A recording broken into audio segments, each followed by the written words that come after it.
Bonjour Sylvie. Bienvenue au Cercle du Lac. Merci beaucoup. Alors Louis, dans quel secteur d'activité évolue Ion Consulting ? Donc Ion Consulting évolue dans le secteur du conseil en management. Et plus précisément, nous intervenons sur 4 axes, à savoir la performance commerciale, la stratégie opérationnelle, la transformation business et le management des opérations. Quel est le type de client que Ion Consulting conseille ?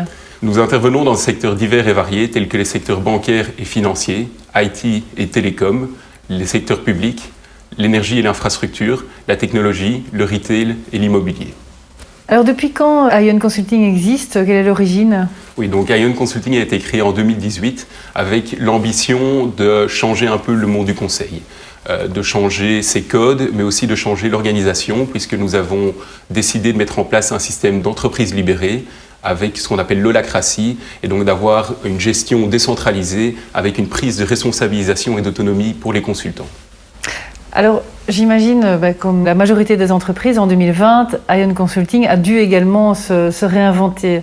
Quelles sont les innovations, quelles sont les nouvelles activités qu'Ion Consulting a mises en place ? En termes de nouvelles activités, nous sommes notamment développés en France avec l'ouverture de nouveaux bureaux en France, donc à Paris, à Lille et à Lyon, ce qui fait partie de notre stratégie d'expansion au niveau européen. Et en termes d'activité, on peut notamment citer la mise en place du programme Rebuild, dont le but était vraiment d'accompagner les PME dans la crise et de faire face avec elles aux problématiques de leur quotidien pour trouver des solutions.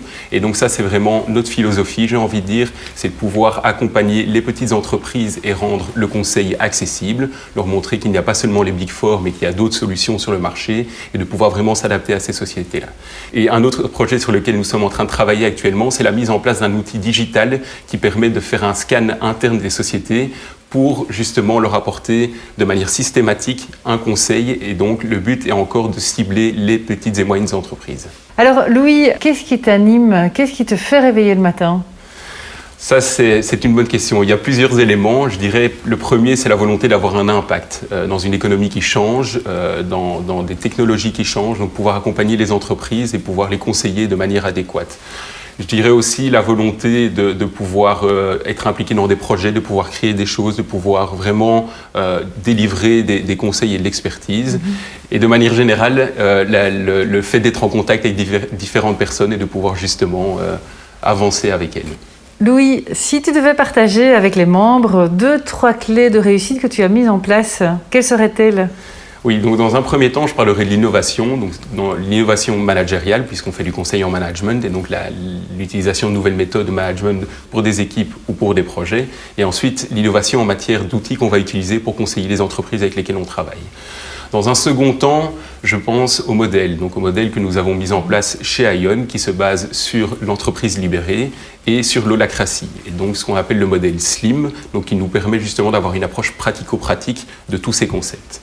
J'ai aussi envie de mettre en avant la flexibilité, puisque nous avons différents modes d'intervention qui s'adaptent vraiment aux besoins du client, à la réalité, on va dire, du client et au budget aussi du client. Que ce soit par exemple des études, des audits, de l'assistance opérationnelle et la capacité de combiner ces différents éléments. Et dernièrement, l'envie de casser les codes aussi. Le milieu du conseil est un milieu qui n'a pas énormément bougé depuis 40 ans. Et donc nous, ce qu'on veut, c'est vraiment un peu mettre un coup de pied dans la fourmilière et amener des nouvelles manières de voir les choses et des nouvelles manières de travailler. Casser les codes dans le conseil, ça c'est intéressant. Oui.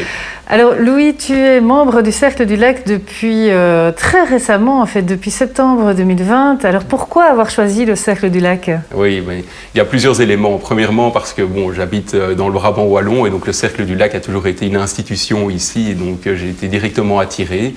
Et puis parce qu'il y avait une nécessité de construire un réseau, de discuter avec des personnes, de pouvoir rencontrer du monde, et je trouve que le Cercle du Lac s'y prête particulièrement bien.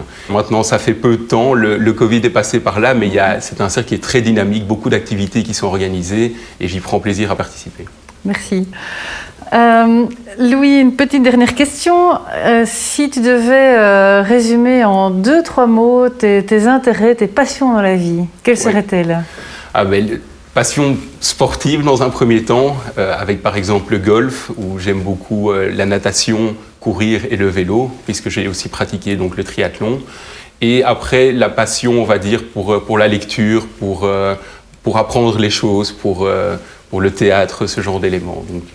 Bien, merci beaucoup Louis pour ce témoignage membre très instructif. C'était très intéressant de te rencontrer même de façon virtuelle pour nos membres, mais j'espère à très bientôt en vrai au Cercle du Lac. Merci à toi Sylvie et à très bientôt. À très bientôt.